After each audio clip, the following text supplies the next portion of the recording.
Welcome to our graduates, to those who have supported the graduates throughout their academic journey, both family and friends, and welcome to our academic and support staff members who have guided our graduates to this point of success.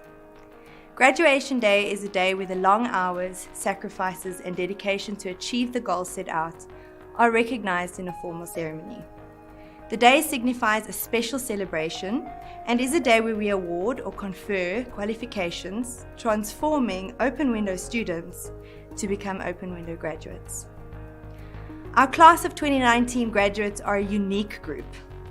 They have entered a changed and peculiar world, which no one could have been prepared for. A couple of months into their first working or postgraduate year, the world was hit with a global pandemic. And everything we knew and understood, work life, professional trajectory, academic expectation, social practices, all shifted and transformed. However, we as an institution feel confident that our graduates will thrive in this adapted context. A creative education enables one to develop skills to work independently and collaboratively, to be knowledgeable, and also to be imaginative and innovative. These skills are now essential in our current global economy that requires dynamic solutions to age-old tasks and approaches. The class of 2019 is thus Open Window's first graduate group to experience a reimagined virtual graduation within this context of a changed society. I'm sure I speak on behalf of the entire Open Window staff to say that we feel privileged to celebrate the virtual graduation day with this class of 2019, and that this celebration will be forever remembered as the first for Open Window. We look forward to hearing how our graduates go from strength to strength in their practice and approach. I would like to remind all graduates and guests attending this virtual ceremony that should you wish to be on campus virtually during this event, you can do so via our Virtual Window website. A link should be available in your YouTube page comments. But without any further ado, I'd like to introduce Rich Mulholland, founder of Missing Link, to do the opening address. I'd like to start off today by thanking you all for the great honor of allowing me to address you at this pivotal milestone in your life. And don't get me wrong, I'm under no illusion that the majority of you aren't wondering who is this guy and what's with this strange accent. However, as I'm currently the person standing between you and, well, the road to the rest of your life, I wonder if you'd indulge me as I share a few wee things that I picked up along the road of mine. Now, I can't promise that they will all resonate with each of you, but if I can get just one idea to bury itself in just one mind today, then I will consider this a personal victory. I'd like to start, somewhat depressingly though, by telling you that you have been lied to. Not just generally, but specifically lied to about the choices that got you to this very seat today. You were lied to by your parents, you were lied to by your teachers, and you were lied to by the ancient minds of old. In fact, I believe it was Confucius that propagated the lie, if you do what you love, you'll never work a day in your life. That, my poor friends, is just not true. If you do succumb to doing what you love, it will soon become what you're doing to live. And what you do to live, that thing that pays the man, that will very quickly lose its appeal. There's another problem with doing what you love though, and that's that it'll get boring fast. You see, that stuff you love it because it works. And if it works, you can't fix it. And if you can't fix it, you can't solve it. How long is it going to hold your attention then? How long are you going to be satisfied with the status quo? Me, I don't think long at all. And that's true for me as well. Behind me is a wall of board games. More than that though, behind me is a wall of problems that I quest to solve. Because that's what's inside your head. A problem-solving machine ready to do its most meaningful work. You know, people often ask me if I'm afraid of computers and AIs and if they'll take our jobs. But I just laugh because they've got it all wrong. People won't lose their jobs. Jobs will lose their people. And those people, you and your generation, will do what we have historically done every time we've successfully solved a problem to the point of human obsolescence. You will go on to solve more meaningful problems. How exciting is that? So, where does that leave us then? Well, it leaves us, in my mind, with a decision. Do we take the easy road doing what we love, or do we take the exciting road and instead fix what we hate? I'm 45 now and have owned my business since I was 22 years old. And if there's one thing that I've learned about entrepreneurs that I believe to be universally true, it is this. They either fix a problem or they fill a gap. We don't look for things we love to replicate them. We look for things we hate to eradicate them. That's what I want you to do. I want you to fall in hate with things and fix them. I didn't start a presentation company because presentations were great. I started it because presentations weren't. And on starting a business, as I'm sure many of you will hope to do one day when you experience leads you to the right idea, I have but one piece of advice, and that is this. Yesterday would have been easier, tomorrow will be harder. Those things in your head are excuses, not reasons. Know this, the doors to the greatest opportunities are hidden down the shadowed alleyways of frustration. I want you to explore those alleyways. The irony, of course, is that chasing them down, the things that I hate, I'm now doing the work that I love. And I wish that for you. I believe that you have a decision in your life to make right now, and it's this. Are you going to choose to be a knowledge hunter, or are you going to be a knowledge gatherer? Knowledge gatherers, they consume what they are given. They accept other people's explanations for the world around them, and they distribute those thoughts as if they were their own. Their knowledge is like a vast library of books on a vast variety of subjects, but they sit on shelves largely unread, giving only the back cover a glance. Knowledge hunters, on the other hand, we are ruthlessly curious. We want to hunt our own truths. We refuse to accept at face value that which we are fed. We hunt what we consume, and we consume it with vigor. We question everything, including, most importantly, ourselves.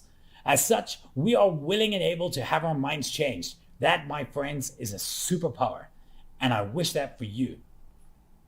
As a hunter, though, you will have 10 ideas before lunch, and if you're not careful, you will have lost them by dinner.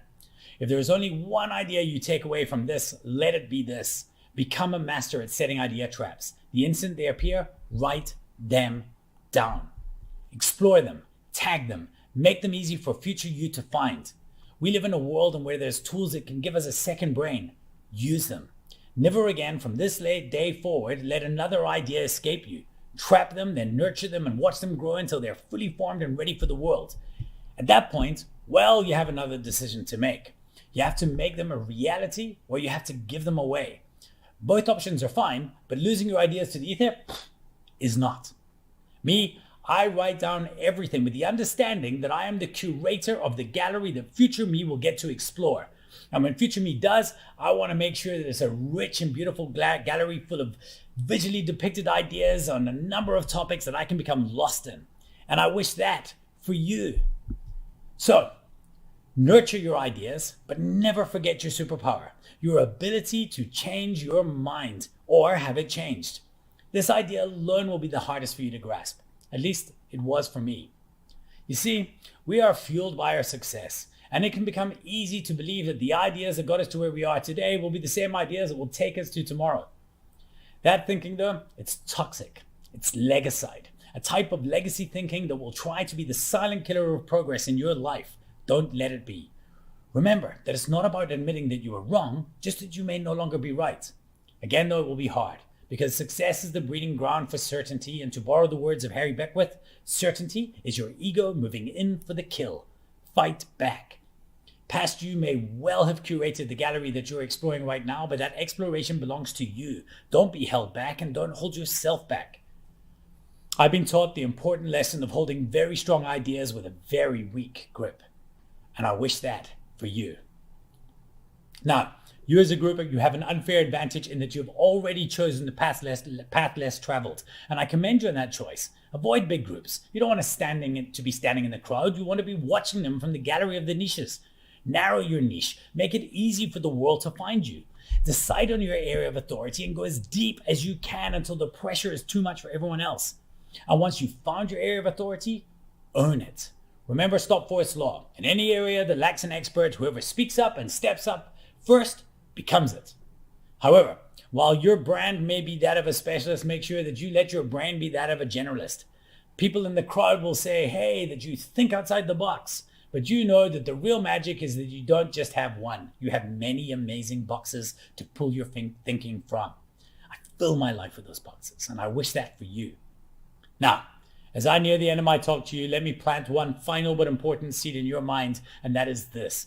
The difference in the world we live in between the leaders and the followers is the ability to communicate. the ability to take ideas inside your head and communicate them in living color with the paintbrushes of their words. Remember this, a creative technologist that can speak will always have an advantage over one that can't. It may be a pen or a keyboard that traps those ideas, but it will be your voice that frees them. Master your voice. I get that speaking may feel daunting and that many fear it, but this is a fear that you must face head on.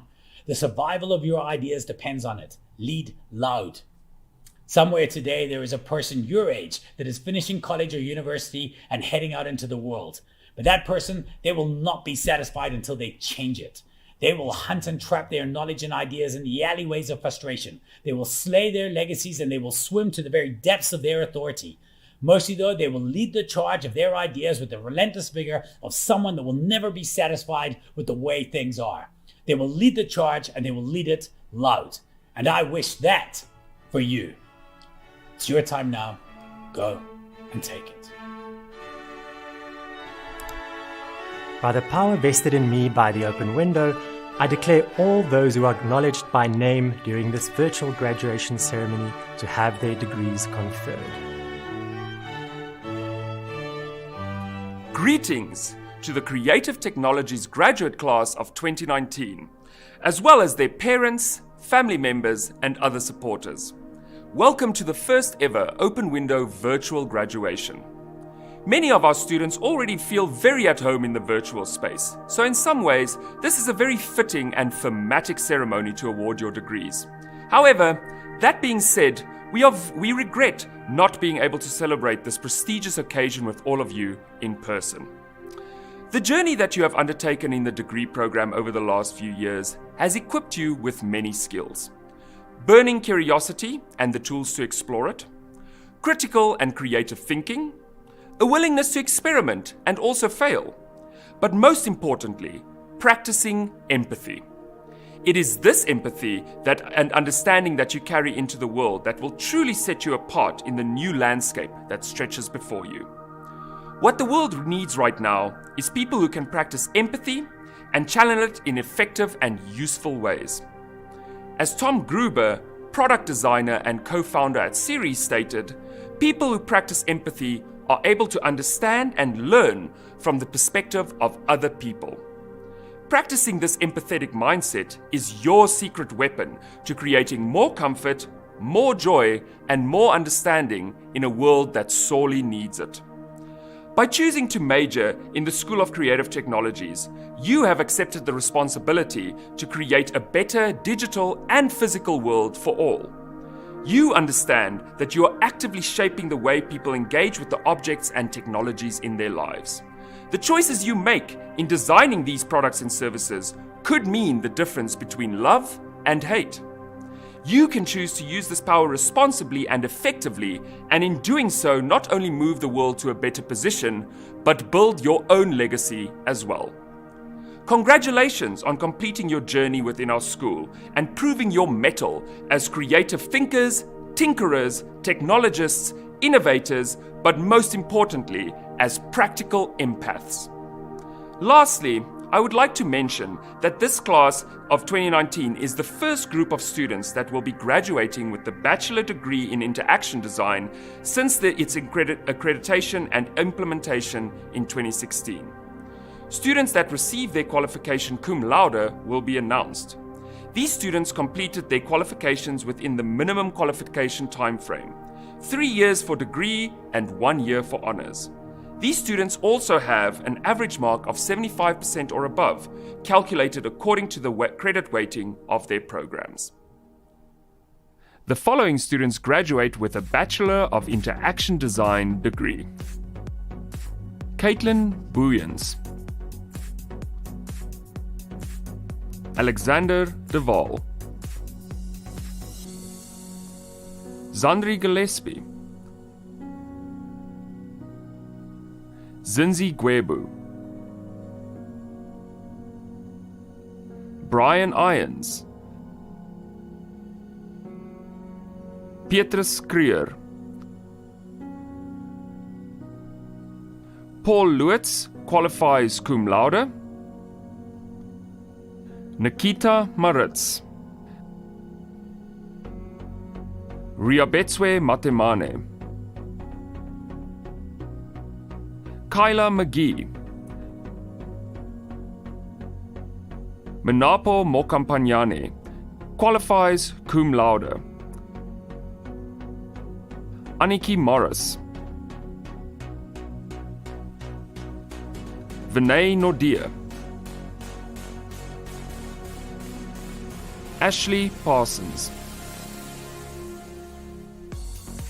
Armand Pretorius, qualifies cum laude.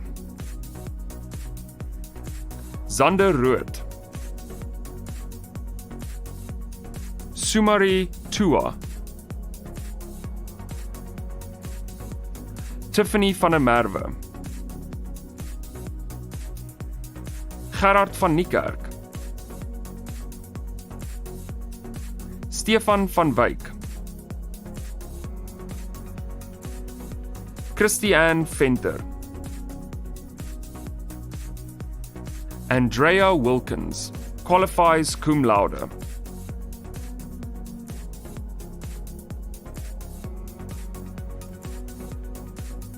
The following students graduate with a Bachelor of Arts Honours in Visual Communication with specializations within the School of Creative Technologies. Alicia Vermeulen, Chantal Whitfield,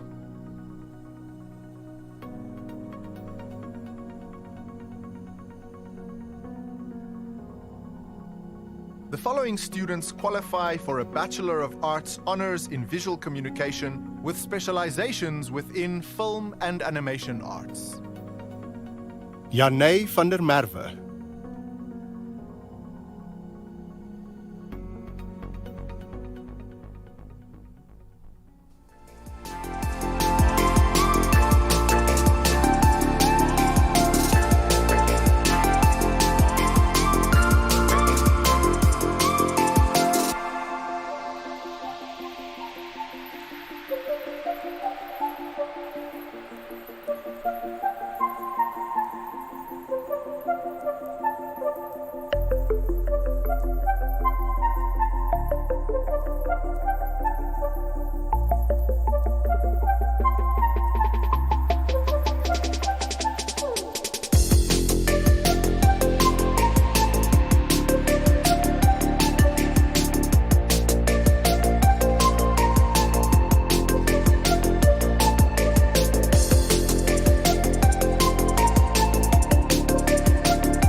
I would like to invite Mornay to please announce our top student awards for the class of 2019. However, prior to that, I'll briefly outline the criteria for these top student awards. To achieve the top student award for the degree, the candidate must have completed a minimum of 120 credits per year for 3 consecutive years. To achieve the top student award for the honours degree, the candidate must have completed a minimum of 120 credits in a single year. The top student for Bachelor of Arts in Interaction Design is Paul Lewitz, who finished with an average of 79% specializing in interactive development. Paul receives a 50,000 Rand bursary towards further study at the Open Window as part of their award. This year, there are 2 students who are tied for receiving the top student award for the Creative Technologies Honours stream. we would like to congratulate both Alicia Vermeulen and Chantal Whitfield, both finishing on an average of 74%. The students each receive a 2,500 Rand book voucher from Exclusive Books. Thank you to all those who attended this flagship virtual graduation ceremony. In officially closing the ceremony, I would like to once again congratulate our graduates. Graduate gifts will be available for collection on the 23rd of September. Degree and honours top students are invited to collect their trophies, where a member of our marketing team would like to take portraits of you holding your awards. Students who are in virtual campus, please throw your caps up in celebration. Thank you. Well done.